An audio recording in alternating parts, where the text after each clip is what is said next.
Hello everyone, welcome to विश्वास classes. ये हमारा सेशन 14 है जिसमें हम लोग मैनेजमेंट की बात कर रहे हैं। आरबीआई ग्रेड बी 2026 एग्जाम्स की टॉपिक चल रहा है ethics at work place. Session 13 में हमने इसका फर्स्ट पार्ट कवर करा था और ऑलमोस्ट आधा टॉपिक कंप्लीट कर दिया था। सेकंड पार्ट में हम लोग इस टॉपिक का बचा हुआ सिलेबस कवर करेंगे। सिलेबस की अगर हम लोग बात करते हैं तो ये हमारा सिलेबस है आरबीआई 2025 के नोटिफिकेशन में जो आया था। हम लोगों ने वर्च्यू एथिक्स तक पिछले वीडियो में देख लिया था।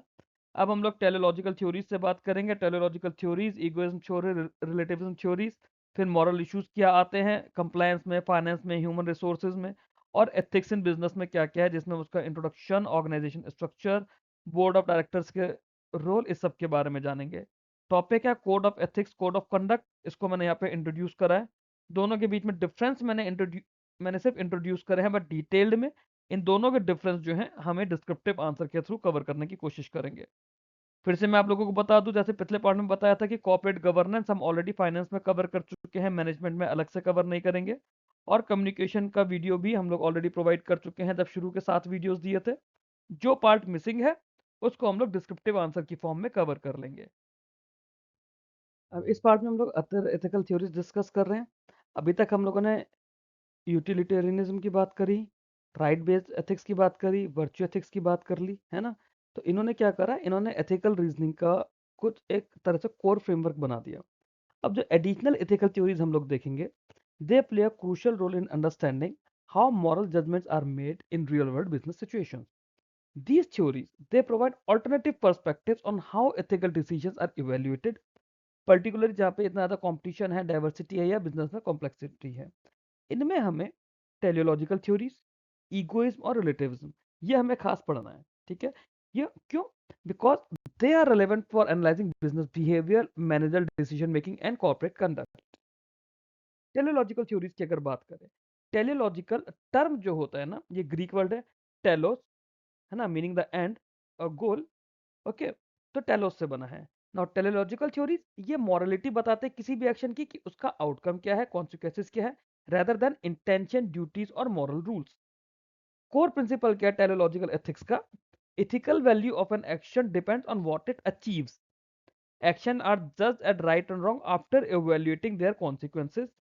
moral reasoning मॉरल रीजनिंग इसके अंदर क्या करती है, वो रिजल्ट्स पे फोकस कर रही है rather than प्रोसेस। आपके रिजल्ट सही है तो मतलब आप सही कर रहे हो, आपका प्रोसेस सही है या नहीं है। अगर रिजल्ट्स नहीं आ रहा तो प्रोसेस कितना भी सही रहे, आप सही नहीं कर रहे हो। तो टेलियोलॉजिकल थ्योरीज बोलती है कि जो भी आप एक्शन ले रहे हो, if that leads to desirable और बेनिफिशियल आउटकम्स, वो मॉरली एक्सेप्टेबल है, even if the means use are questionable, provided overall consequences जो आए वो पॉजिटिव आए। तो टेलियोलॉजिकल थ्योरीज आर कि ओवरऑल आपका आउटकम आना चाहिए, रिजल्ट आपका आना चाहिए, भले ही आपने कैसे करा हो। Major form of teleological ethics क्या है? यूटिलिटेरियनिज्म, ये हम लोगों ने पढ़ा ही पढ़ा, है ना। ये टेलियोलॉजिकल थ्योरी का एक बहुत इंपॉर्टेंट है, पूरी थ्योरी हम लोग पीछे पढ़ चुके हैं। फिर है ईगोइज्म। ईगोइज्म क्या करती है? It evaluates action based on individual self interest. तो teleological reasoning it is widely used in business decision making, specially कहाँ पे? जब प्रोजेक्ट अप्रेजल और इन्वेस्टमेंट डिसीजन की बात आती है, कॉस्ट बेनिफिट एनालिसिस की बात आ रही है, प्राइसिंग एंड रिसोर्स एलोकेशन की बात आ रही है, या public policy and regulatory impact assessment की बात हो रही है। तो मैनेजर्स इसमें यही आर्ग्यू करते हैं that they lead to greater efficiency, profitability or economic growth even if some stakeholders are adversely affected। मतलब आपका आउटपुट आ गया ना, ठीक है, कुछ लोगों को अगर दिक्कत हुई, वो कहते हैं ना कि जब जंग होती है तो कुछ लोग तो कुछ सैनिक तो मरते ही हैं। बस वही वाली कहानी आ जाती है इसमें। लिमिटेशंस क्या थी टेलियोलॉजिकल थ्योरीज की? कि इन्होंने एथिकल ड्यूटीज को इग्नोर कर दिया, इंडिविजुअल राइट्स को इग्नोर कर दिया, या फिर इसमें इग्नोर कर देते हैं। और जो माइनॉरिटीज को हार्म हो रहा है वो इन्होंने जस्टिफाई कर दिया for overall benefit. For example, आपने जंगल में रहने वाली ट्राइब्स को मरवा दिया क्योंकि आपको वहां पे माइनिंग या फिर डेवलपमेंट या मॉल बनाने हैं, कि मॉल बना के वहां पे वैकेंसी ना, वहां पे जॉब्स आएंगी, वहां पे डेवलपमेंट होगा, शॉपिंग का बढ़िया सामान मिलेगा, लोगों का लिविंग स्टैंडर्ड बढ़ेगा। बट वहां पे हो सकता है आपने किसी एक पर्टिकुलर ट्राइब को खत्म कर दिया या फिर उस ट्राइब के काफी सारे लोगों को मार दिया। तो मारना एज इन कि उन्हें नुकसान पहुंचाया, not actually killing them. Sorry, मैं ऐसा वर्ड यूज नहीं करना चाहता। तो माइनॉरिटीज को जो हार्म हो रहा है आप उसको जस्टिफाई कर देंगे for overall benefit.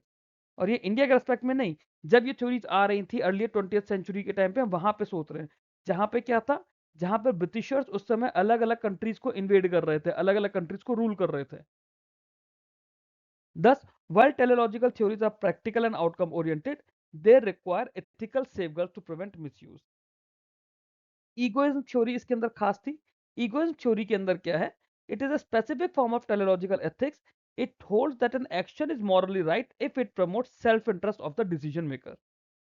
Core assumption क्या है? Egoism नाम से ही पता चल रहा है कि आपकी ईगो को बूस्ट कर रहा है। ईगो को बूस्ट करने का मतलब जो डिसीजन मेकर है उसके सेल्फ इंटरेस्ट को प्रमोट कर रहा है, तो ये सही है। Core assumption, individuals are rational and self-interested. People naturally seek to maximize personal benefit. Pursuit of self-interest can indirectly promote societal welfare. ये इन्होंने assumption माना इसके अंदर। This theory is often linked to classical economic thought, where market competition is driven by self-interest and it is believed to result in efficiency, innovation and growth.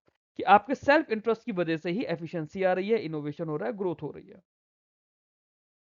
Egoism की हम जब business practice में बात करते हैं, तो ये कहाँ पर होता है? Where ego is manifest in profit maximization by firms, career advancement and performance-based incentives, competitive strategies aimed at gaining market advantages, shareholder value maximization.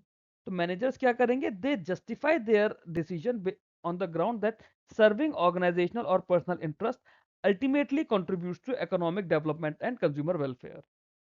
भाई मान लीजिए आपका कोई बिजनेस है, आप अपना बिजनेस चला रहे हो, आपकी थ्योरी है, आप इक्वेशन पे बात कर रहे हो कि आपको अपनी कंपनी को ग्रो करते जाना है, ग्रो करते जाना है, तो आप उसमें लोगों का वेलफेयर कर रहे हो। इन अ वे कैसे? आप कंपनी ग्रो कर रहे हो, आप कंपनी बढ़ा रहे हो, आपका बिजनेस बढ़ रहा है, आपका आउट है ना, आपको अपने प्रॉफिट बढ़ाने के लिए आपको आउटपुट बढ़ाना पड़ेगा, आउटपुट बढ़ाने के लिए आप ज्यादा लोगों को जॉब पे दोगे। तो पहली चीज आपने एम्प्लॉयमेंट बढ़ा दिया, आपकी कंपनी का आउटपुट बढ़ रहा है, आप ज्यादा टैक्स दे रहे हो प्रॉफिट बढ़ने से, आपने गवर्नमेंट को पैसा दिया, जो लोग आपके यहाँ जॉब कर रहे हैं उन लोगों के लिए फिर वो एक रिपल इफेक्ट की तरह घूमता है, डोमिनो की तरह, कि वो लोग जॉब कर रहे हैं तो वो पैसा खर्च कर रहे हैं, तो वो कंट्री के जीडीपी में काम हो रहा है। वो जब पैसा खर्च कर रहे हैं, कोई किसी ऑटो वाले को दे रहा है, कोई किसी आलू के पराठे वाले को दे रहा है, कोई सब्जी वाले को दे रहा है, तो उन लोगों के पास फर्दर सोर्स ऑफ इनकम आ रहा है।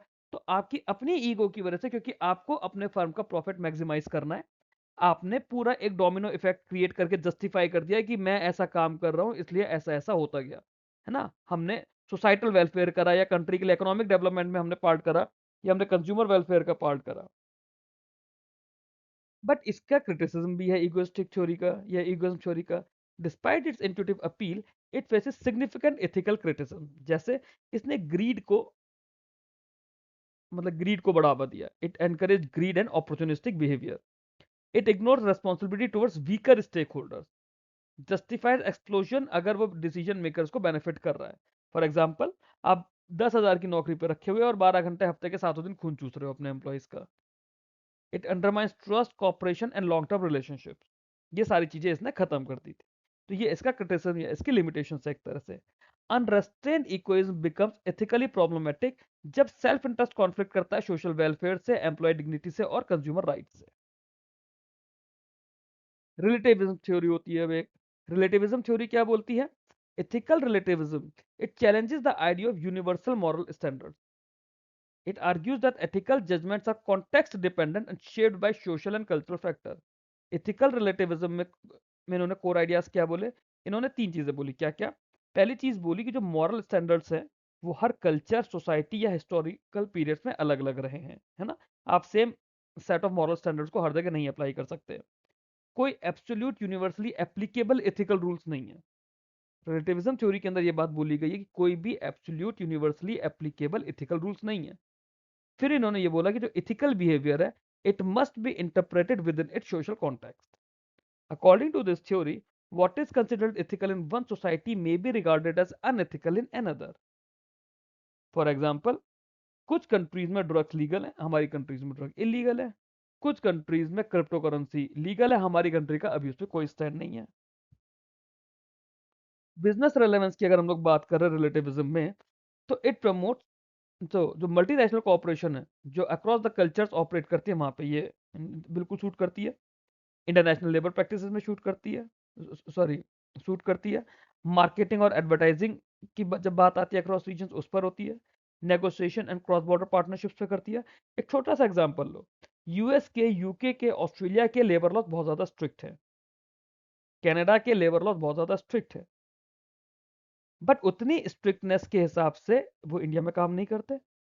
अगर कोई किसी काम का कनाडा में से फॉर एग्जांपल पे कर रहा है, उसको इंडियन करेंसी में आप वैल्यू करो, तो वो रफली किसी एक एक छोटे से काम के लिए भी किसी को लाख 2 लाख रुपए की सैलरी पे कर रहा है। इंडिया में लाख 2 लाख रुपए की सैलरी तो नहीं मिल रही। इंडिया में वही पर्सन वही काम किसी इंडियन कंपनी के थ्रू प्रोजेक्ट पे 20,000 रुपए में करवा रहा है। या जो बाहर का एफडीआई आता है, बाहर की कंपनी इंडिया में प्लांट लगाती है, वो क्यों लगाती है? इसीलिए लगाती है ना, क्योंकि इंडिया में वही काम सस्ते में मिल जाएगा। तो इंडिया में जो वो एक्सट्रॉर्ट कर रहे हैं जिसकी, या फिर वो जो हमसे काम करवा रहे हैं, उनकी कंट्री में उतने कम पैसे पे काम करवाना वो एक एथिकल चैलेंज हो जाएगा, क्योंकि वो एक्सटॉर्शन कहलाएगा फिर। बट इंडिया में वो ऐसा करवा रहे हैं, वो तो यहाँ पे वो कल्चर नहीं है, यहाँ पे ये चीज़ वेरी कर गई। तो ऐसे एमएनसी जो अक्रॉस कल्चर्स काम करती हैं, वहाँ पे बिजनेस रेलेवेंस आ जाता है रिलेटिविज्म का। सिमिलरली इंटरनेशनल लेबर प्रैक्टिसेस में जैसे मैंने आपको एग्जांपल दिया।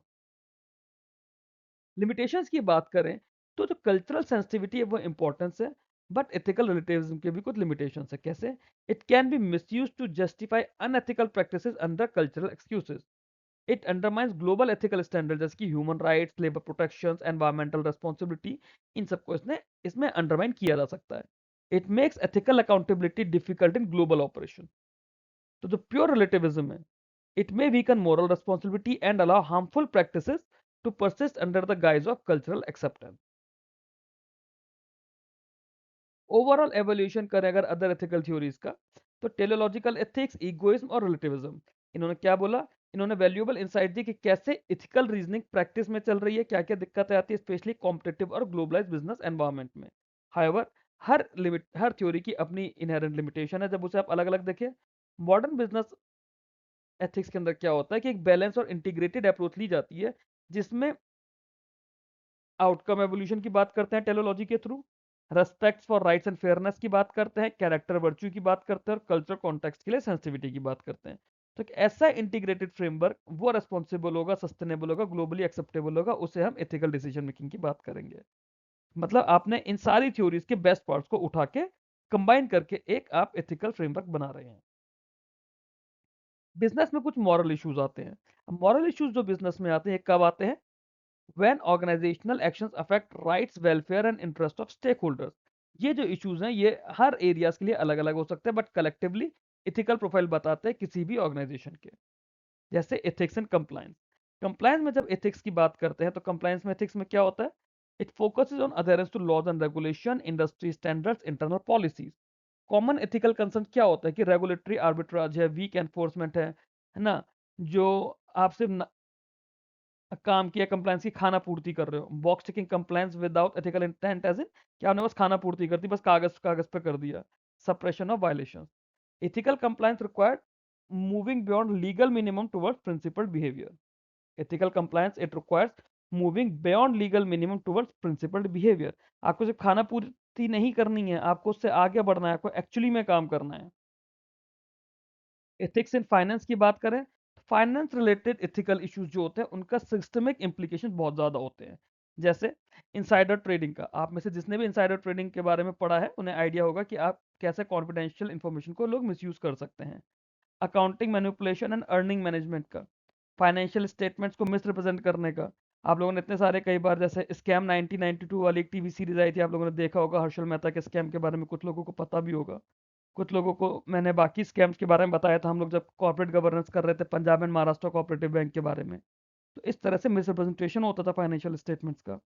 एक्सेसिव एग्जीक्यूटिव कंपनसेशन, आपके बॉस ने खुद की सैलरी बहुत ज़्यादा रखी हुई है, नीचे किसी को सैलरीज नहीं जा रही हैं। Conflict of interest in lending and investment decision, कि आपने अपने किसी फ्रेंड की कंपनी में ज़्यादा पैसा इन्वेस्ट कर रखा है, लोन लिया हुआ है, पैसा वहाँ लगा रखा है। आप किसी बड़े बैंक में किसी अच्छी पोजीशन पर है, आपके भाई ने कोई बिजनेस शुरू करा, आपने उसको लोन दे दिया, वो लोन नहीं चुका पाया, आपने उसका लोन राइट ऑफ कर दिया। तो ये एक तरह से आपका कॉन्फ्लिक्ट ऑफ इंटरेस्ट आ गया। तो इस तरह के एथिकल इश्यूज आते हैं फाइनेंस के अंदर। Ethical finance demand transparency, prudence and accountability to protect investors and maintain market integrity। Ethics in human resource की जो एथिक्स है इसके अंदर जो इश्यूज आते हैं, कैसे कि फेयर रिक्रूटमेंट हुआ नहीं हुआ, प्रमोशन फेयर है नहीं है, अप्रेजल सही से हो रहा है नहीं हो रहा है, वर्क प्लेस पे कोई डिस्क्रिमिनेशन या हैरेसमेंट के इश्यूज तो नहीं है, एम्प्लॉय की प्रिवेसी और डेटा प्रोटेक्शन मेंटेन्ड है या नहीं है, ऑक्यूपेशनल हेल्थ और सेफ्टी है या नहीं है, या कॉन्ट्रैक्ट और गिग वर्कर्स को आप एक्सप्लॉइट तो नहीं कर रहे हो। तो इसलिए एथिकल एचआर प्रैक्टिसेस चाहिए होती हैं सो दैट एम्प्लॉयज का ट्रस्ट बना रहे, मोटिवेशन रहे और ऑर्गेनाइजेशन की स्टेबिलिटी मेंटेन रहे।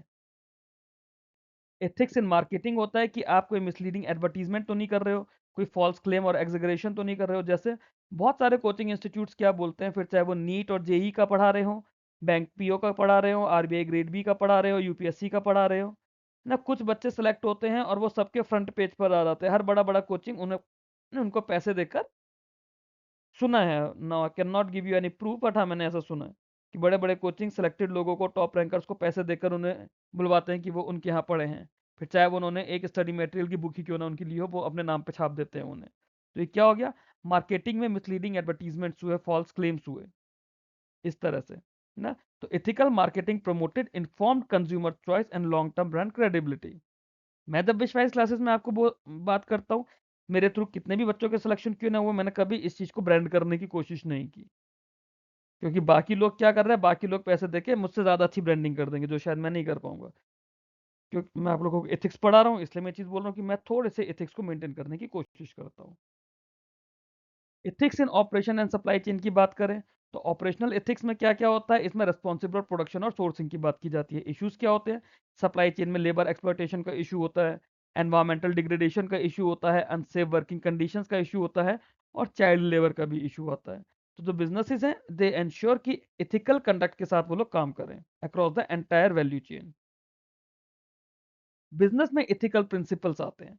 Ethical principle in business they provide a normative framework जो कि एक तरह से गाइड करेगा ऑर्गेनाइजेशन बिहेवियर को, डिसीजन मेकिंग को और गवर्नेंस को। ये जो प्रिंसिपल्स है ये एंश्योर करता है कि जो बिजनेस एक्टिविटीज हैं वो इस तरह से कुछ काम होता रहे, बिजनेस एक्टिविटीज इस तरह से चले कि रेस्पॉन्सिबिलिटी रहे, ट्रांसपेरेंसी रहे, फेयर और अकाउंटेबिलिटी रहे, बट इन सब के साथ साथ प्रॉफिट भी बैलेंस रहे with stake holders welfare and long term sustainability.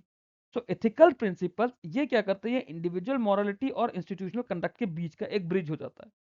Ethical principles act as a bridge between individual morality and institutional conduct, जिसकी वजह से हम ऑर्गेनाइजेशन के कल्चर को शेप करते हैं या फिर पब्लिक का ट्रस्ट अपने बिजनेस में स्ट्रेंथन करते हैं। इसके अंदर क्या है, एथिकल प्रिंसिपल्स के अंदर अगर ज्यादा जाएं, है ना, तो it represents a foundational values that influence how organisation define acceptable and unacceptable behaviour. किसी भी ऑर्गेनाइजेशन में जो एक्सेप्टेबल बिहेवियर है या अनएक्सेप्टेबल है वो एथिकल प्रिंसिपल्स के थ्रू डिफाइन किया जाता है। बिजनेस कॉन्टेक्स्ट की बात करें तो ये जो प्रिंसिपल्स है हमारे ethical principles, they help organisation respond to ethical dilemma where legal provision में बी साइलेंट और इनसफिशिएंट। की एथिकल प्रिंसिपल्स क्या होते हैं, इंटीग्रिटी और honesty, fairness and justice, responsibility and accountability, transparency, respect for stakeholders। ये की ethical principles हैं बिजनेस के। By embedding ethical principles into policies and practices, organizations move beyond mere compliance and adopt values-driven approach to business conduct। Organisation structure के साथ जब ethics को हम लोग देखते हैं तो इसमें ऑर्गेनाइजेशनल स्ट्रक्चर का बहुत इंपॉर्टेंट रोल हो जाता है एथिकल बिहेवियर शेप करने के लिए। स्ट्रक्चर अगर अच्छे से है, उसमें अथॉरिटीज को क्लैरिफाई किया हुआ है, अकाउंटेबिलिटी फिक्स की हुई है हर लेवल पे हायरार्की पर और कंट्रोल डिफाइन किया हुआ है, तो उसमें अनएथिकल प्रैक्टिसेस की अपॉर्चुनिटीज या ऑप्शंस कम होने लगते हैं।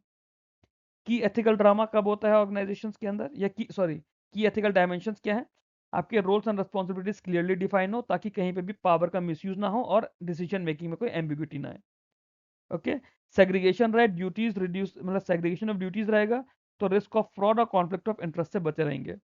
इंटरनल कंट्रोल मैकेनिज्म स्ट्रांग होना चाहिए to promote check and balances. For example, एक तो हर ऑर्गेनाइजेशन का स्टैट्यूटरी ऑडिट होता ही है, इसके अलावा कॉन्करेंट ऑडिट होता है, इंटरनल ऑडिट होता है। स्पेसिफिकली बैंक्स में आप में से अगर कोई जॉब करता हो वो देखेगा कि कितने सारे तरह तरह के ऑडिट होते हैं। एक स्टैट ऑडिटर आएगा लास्ट में, उसके अलावा कॉन्करेंट ऑडिटर हमेशा लगा रहेगा, फिर एक इंटरनल ऑडिट की टीम बनी होती है।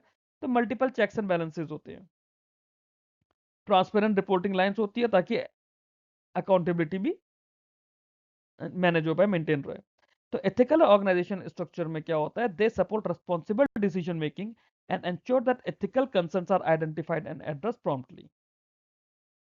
इसमें बोर्ड ऑफ डायरेक्टर्स का भी बहुत इंपॉर्टेंट रोल होता है।